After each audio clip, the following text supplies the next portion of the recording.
And for Ari starts right now. Hi, Melissa. Thanks, Nicole. Welcome to The Beat. I'm Melissa Murray in for Ari Melber. We begin tonight with tantalizing new reporting about the special counsel's coup probe and what it suggests about Donald Trump's criminal intent.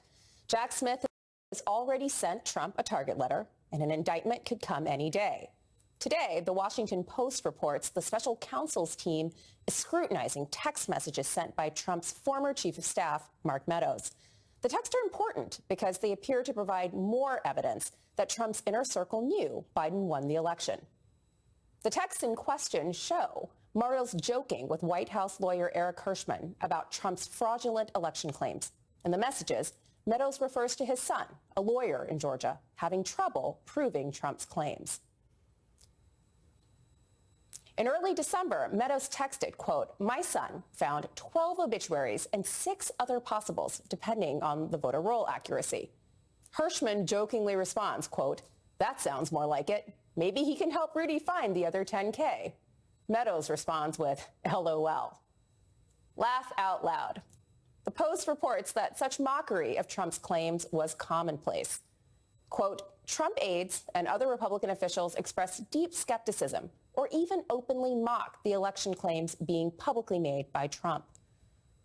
The texts were sent about a month before Trump's infamous January 2nd phone call with Georgia's Secretary of State, Brad Raffensperger. Here's what Meadows said on that call.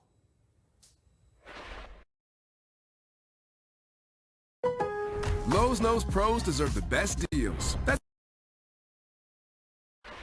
For example, Mr.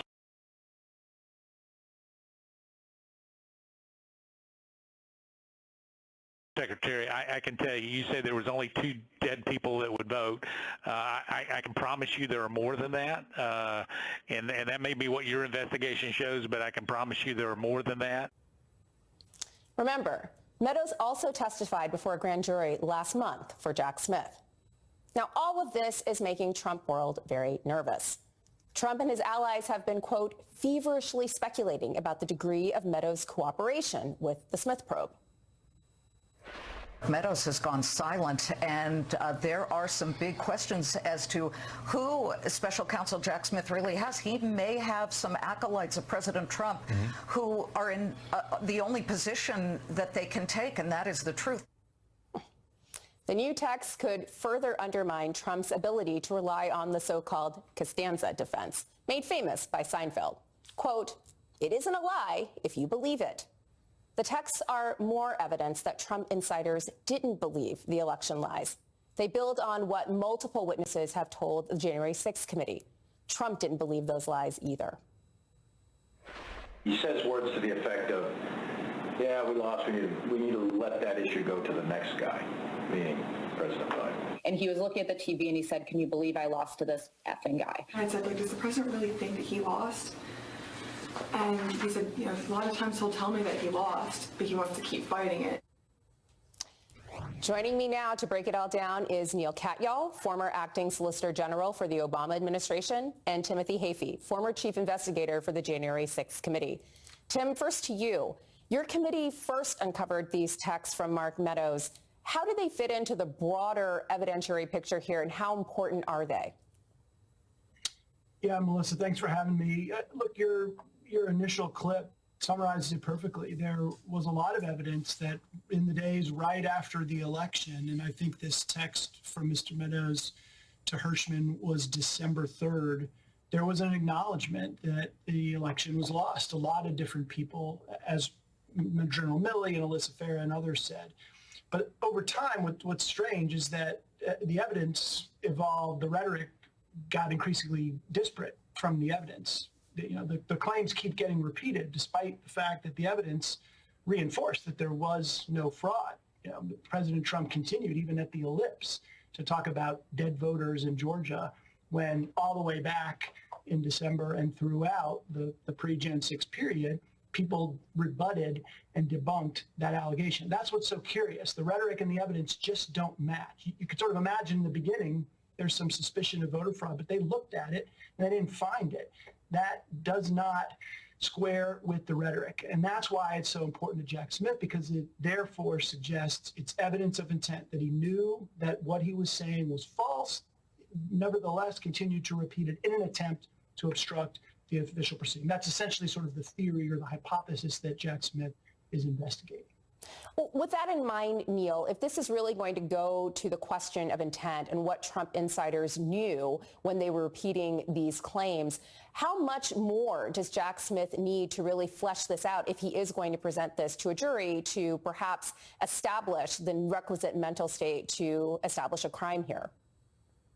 So, Melissa, first of all, let me just begin by saying what a joy it is to see you in the chair, and what a privilege to be with you today and have this discussion.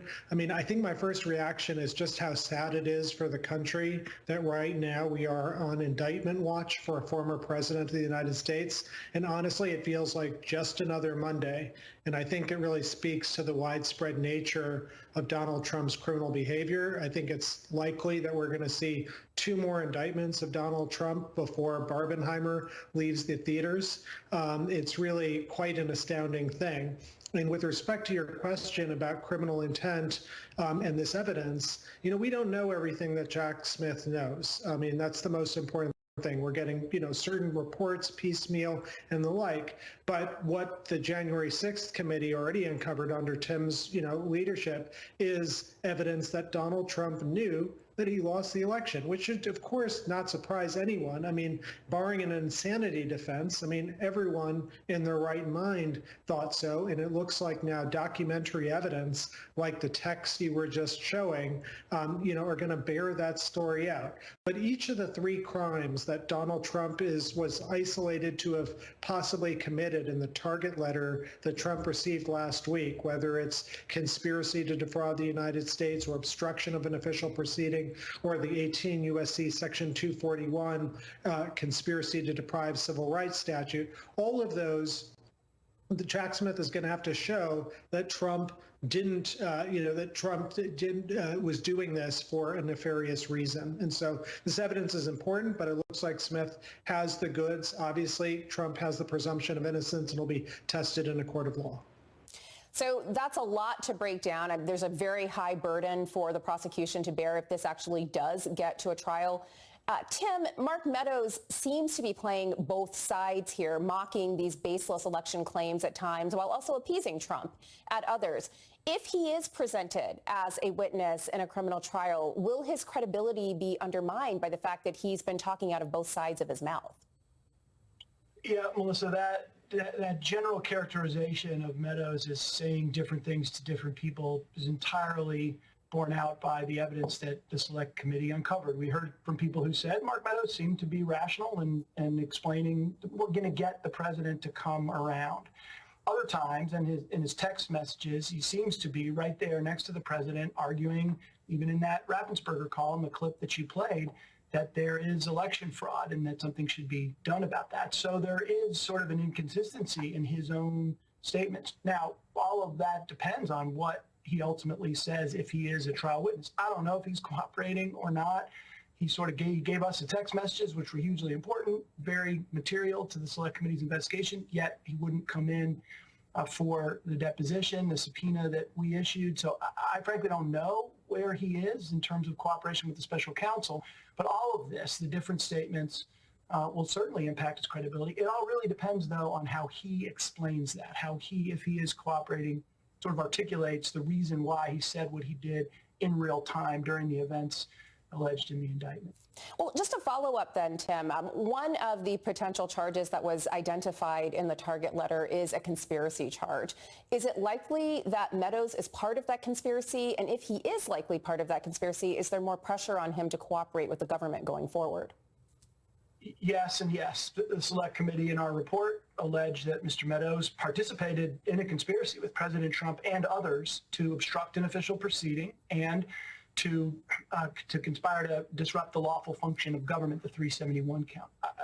Based on the record that we had, and the special counsel arguably has more, he clearly has exposure. That is leverage for the special counsel to use to obtain Mr. Meadows' cooperation. Very, very common practice in any criminal investigation is to use people who are involved in the crime, conspirators of lesser culpability, to provide information about those of greater culpability in the hope of leniency in exchange. It's a bargain for exchange like any other. I don't know, again, if Mr. Meadows is engaged in that sort of bargaining with the special counsel, but there's no question, just based on our findings and as alleged in our report, he has criminal exposure.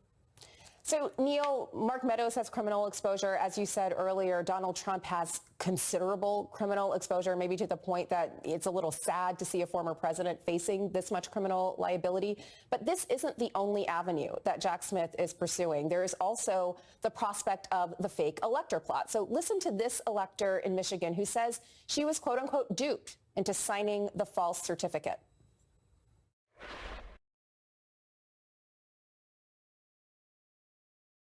Michelle Lundgren is the 9th name on the list of accused fake electors charged by Michigan Attorney General Dana Nessel. We were told to come. They needed us, and we went, and we were given cake and coffee. We were called by a member of the Republican Party. Be sure you come. We really need your help. The scam was bigger than all of us. It was bigger than all of us. Neil, if this fake electors plot goes forward and becomes the basis for another indictment, how important could testimony from individuals like that prospective fake elector be if they argue that Trump was pressuring them and insiders were pressuring them? What you just played, Melissa, is evidence of a very serious crime, defrauding the United States. The United States spends a ton of money administering elections, and what these people did, what the Trump campaign did, is they went to 7 different states and told the state legislatures, hey, you can throw out the popular vote and replace it with your own slate of people that you can send to the Electoral College in Washington on January 6th. That is preposterous. That's a legal theory that I just argued in a case called Moore versus Harper in the Supreme Court, which the Supreme Court resoundingly threw out as a theory of American democracy. It's ridiculous, and it's criminal. Now, the question, though, is, can the prosecutors tie that behavior to Donald Trump, or is it underlings under him?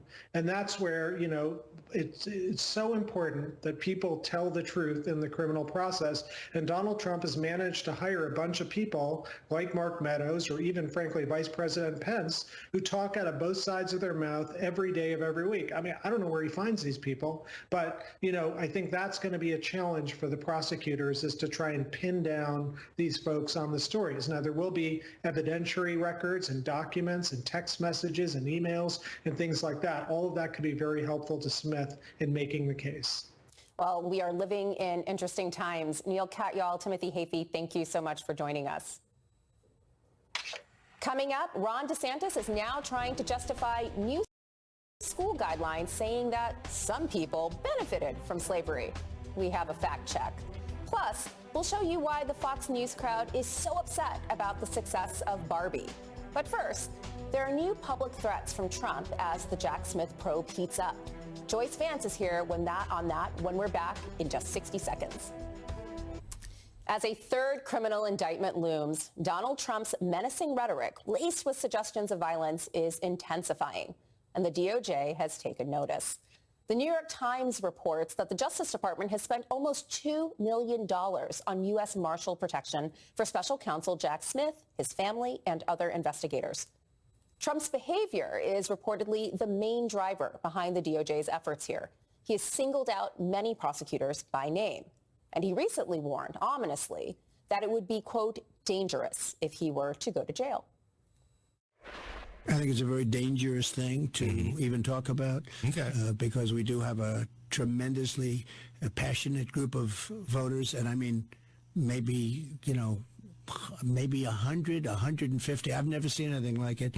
Much more passion than they had in 2020, and much more passion than they had in 2016. I think it would be very dangerous. Over the weekend, Trump raged against the prosecutors in a series of social media posts. He wrote, quote, "We must stop these monsters." And he reshared this post made by a user, which reads, quote, "Nothing can stop what is coming. Nothing." I should note, Trump also shared violent rhetoric before his New York indictment. He shared this image depicting himself wielding a baseball bat against Manhattan DA Alvin Bragg. And he called for protests in New York City, but no large crowd greeted him on arraignment day. Then, ahead of the arraignment in Miami in the secret documents case, he posted, quote, "See you there." Once again, the crowd was relatively sparse. And yet, Trump's rhetoric about the January 6th probe is nonetheless chilling, in part because his rhetoric helped stoke the insurrection in the first place. And we know tonight that the DOJ is taking all of this very seriously. Joining me now to discuss is Joyce Vance, former federal prosecutor and MSNBC contributor. Joyce, the DOJ is spending millions to protect prosecutors. Is this unusual or commonplace in a high-profile trial like this one? No, this is unusual. Prosecutors do from time to time face threats when they're involved in conducting cases, but nothing this systemic, nothing this sustained where individual prosecutors are called out by name. And of course, the kicker is obvious. It's the fact that it's coming from the former president of the United States, the man who once helmed the government that these prosecutors and agents serve. He's the source of the threat against them, and that alone makes it extraordinarily unusual. So Trump is really sort of skirting a fine line. None of these are explicitly threatening, but the rhetoric is certainly menacing. Do you believe that he's actively trying to intimidate prosecutors with this language? So Trump, if confronted, would almost certainly say he's simply giving a warning. That's the way he's couched it in this sort of passive voice format. It's tough to believe that this isn't some form of stochastic terrorism where you identify a group, you call them out, and you in essence point a lone wolf that direction. We've seen this happen enough times with the former president that it's no longer unknowing. It's no longer something where he can claim credibly that he's not aware of the sort of threat that results when he does this. There was an individual, Caesar Sayak, who seized on some of Trump's rhetoric and began sending explosive devices, which fortunately didn't function, to politicians and members of the media. This sort of thing is now a pattern, and for Trump to say he's unaware of the risk he imposes on people by doing it, that simply doesn't fly. Well, to your point, he does have a long history of attacking prosecutors. And so listen to this tape where it sort of lays out some of these Trump attacks over the years. All these attorney generals, maybe you guys can get involved a little bit because they're making you all look bad. Our enemies are desperate to stop us because they know that we are the only ones who can stop them. If these radical, vicious, racist prosecutors do anything wrong or illegal, I hope we are going to have in this country the biggest protest we have ever had. Will be wild.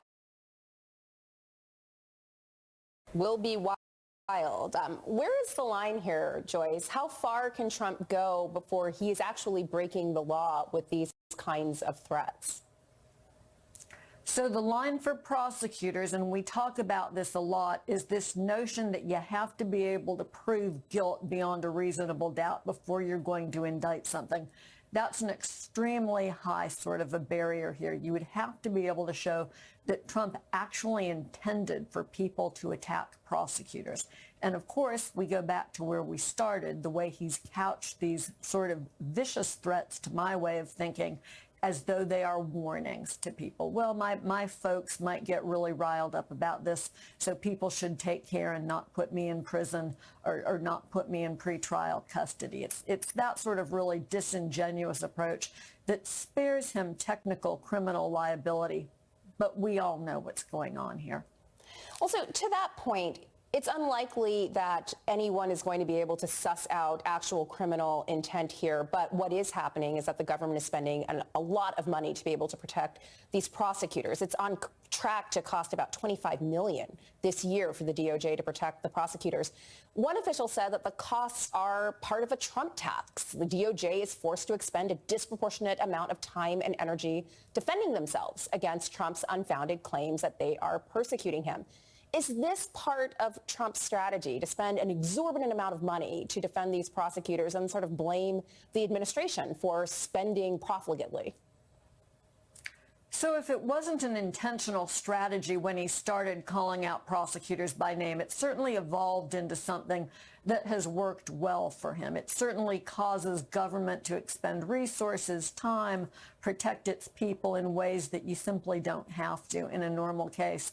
But something I think people should pay attention to here, I don't remember ever in, a bank robbery talking about, isn't it terrible that DOJ is expending all this money prosecuting these bank robbers?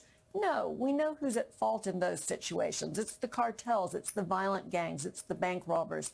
Here, what Trump is imposing on the Justice Department and on people who are trying to hold him accountable, that's on him and not on them. Joyce Vance, as always, thank you and happy belated birthday to you. Thank you. Still to come, Alabama Republicans are defying a Supreme Court order, echoing abuses from the civil rights era. Plus, I'll tell you why tomorrow is a key deadline in a critical clash over abortion rights. But first, Ron DeSantis is actually defending Black history lessons that teach that enslaved people, quote, developed skills that could be applied for their personal benefit. Mara Gay from the New York Times is here to discuss the outrage over the new standards for teaching Black history in Florida. The new standards include teaching about racialized violence like the race massacres, including the Tulsa massacre and the Crookshank massacre that were perpetrated against African Americans. But these standards now require educators to characterize these episodes of violence as, quote, acts of violence perpetrated against and by African Americans. Also, the standards say that teachers should note that enslaved persons, quote, developed skills that could be applied for their personal benefit. Republican presidential candidate Chris Christie and Vice President Kamala Harris criticized the new standards and Florida Governor Ron DeSantis. Look, Governor DeSantis started this fire with the bill that he signed, and now he doesn't want to take responsibility for whatever is done in the aftermath of it. Adults know what slavery really involved. It involved rape. It involved torture. So in the context of that, how is it that anyone could suggest that in the midst of these atrocities, that there was any benefit to being subjected to this level of dehumanization? DeSantis supports the new teaching standards, and when asked about them by reporters, he suggested that slavery may have helped African Americans develop certain skills, such as being a blacksmith. I mean, I didn't do it, and I wasn't involved in it, but I think what they're doing is I think that they're probably going to show some of the folks that eventually parlayed, being a blacksmith into doing things later in life.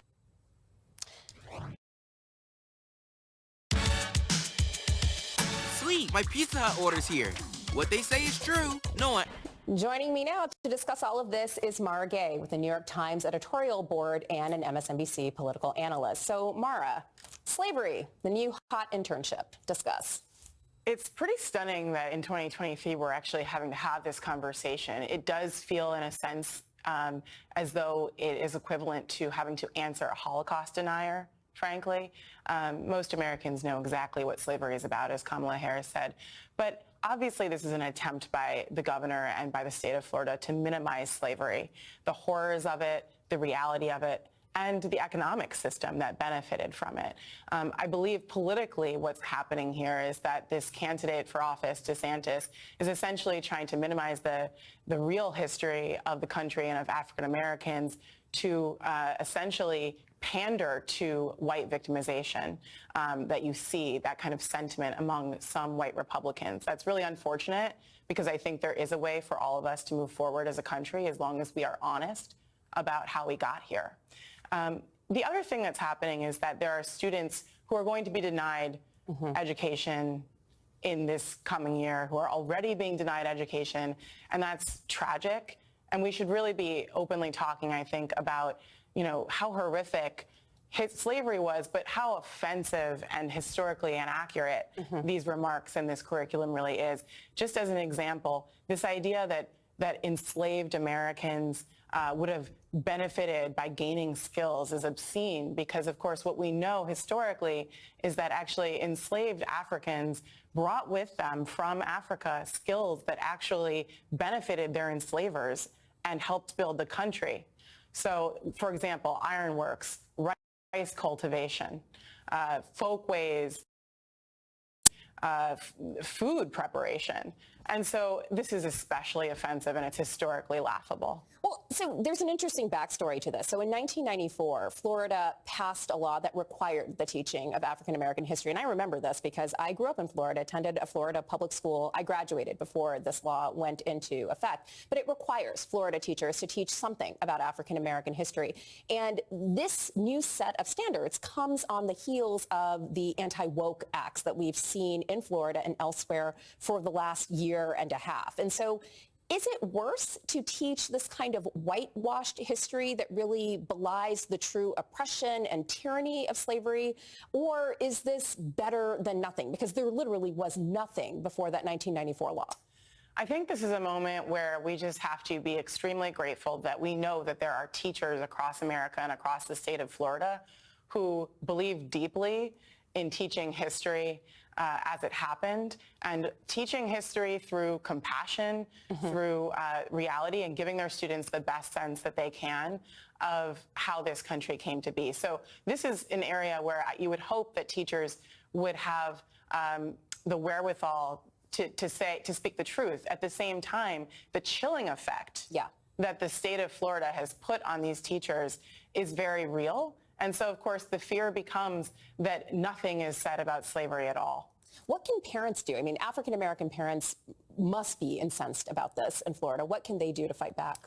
I think, African-Americans have never relied, of course, on public schools or on the government in any way to kind of tell our own history. And so there are truth tellers in every community. And I think those people are going to have to be very forceful in speaking out about the truth. At the same time, this is not only offensive to Black Americans or problematic for Black Americans.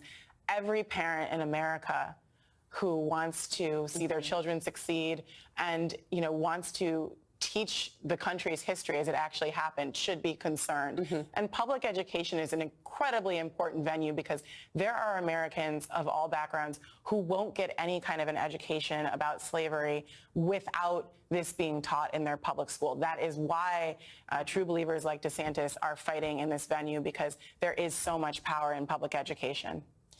Again, lots of truth here, lots of truth to be told. Mara Gay, thank you so much for joining us. Coming up, how far-right activists are literally trying to change the law to stop a popular abortion rights movement in a key bellwether state.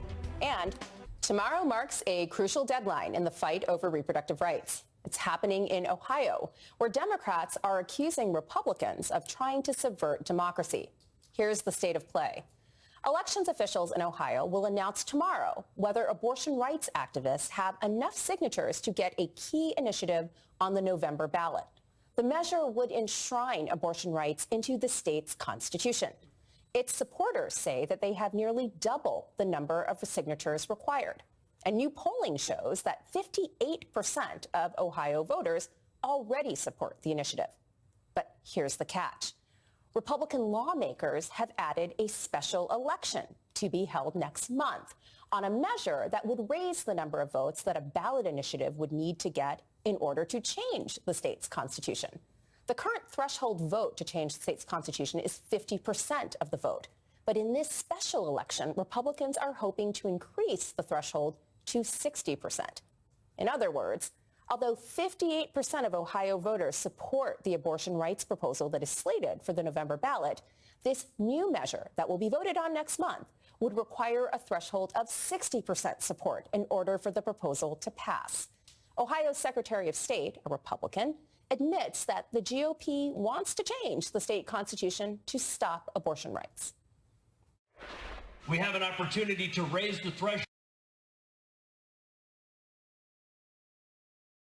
Opportunity to raise the threshold to 60%. And some people say this is all about abortion. Well, you know what? I'm pro-life. I think many of you are as well. This is 100% about keeping a radical pro-abortion amendment out of our Constitution. That's Ohio's Secretary of State, Frank LaRose, a Republican, and he is being explicit about it. He is the official who will announce tomorrow whether the measure to enshrine abortion rights in the Ohio Constitution will be on the ballot in the November election. Joining me now to discuss is Alexis McGill-Johnson, the president and CEO of Planned Parenthood. Alexis, where to start?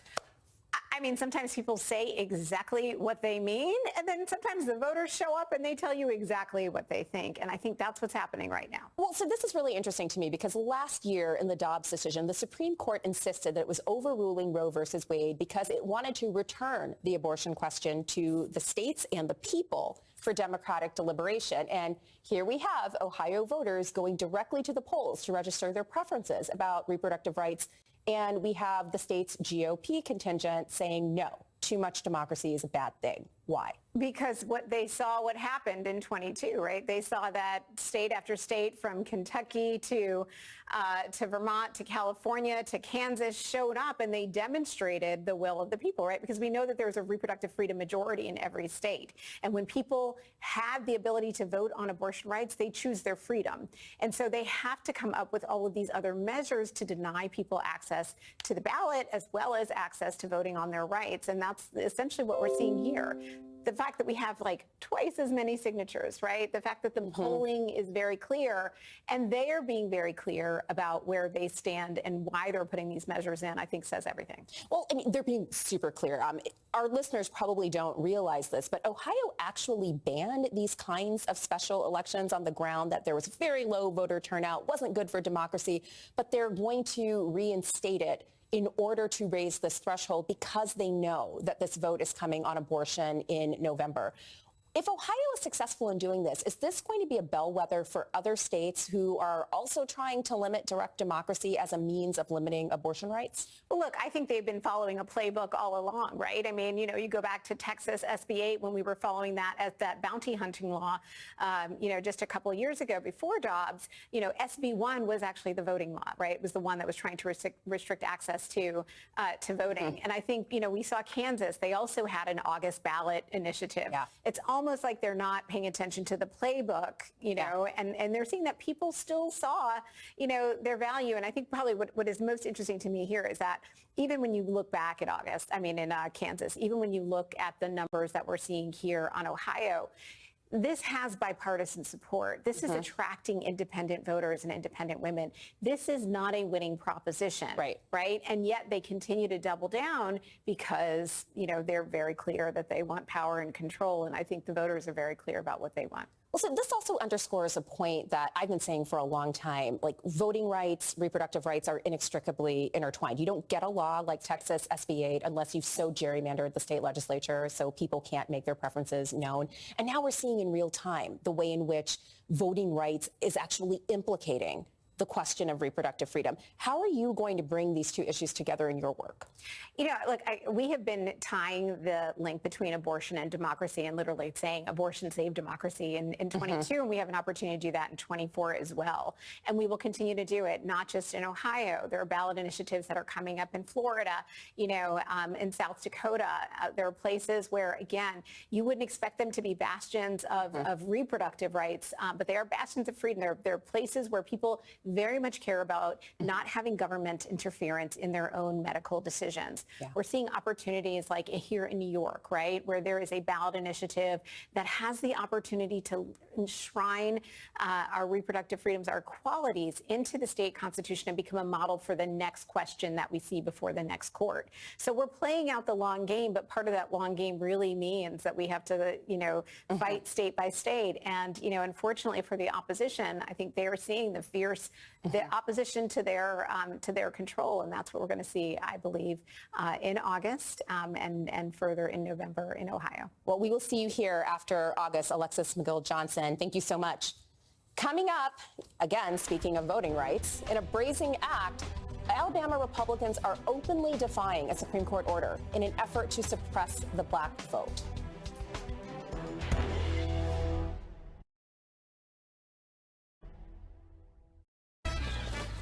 Meet the team.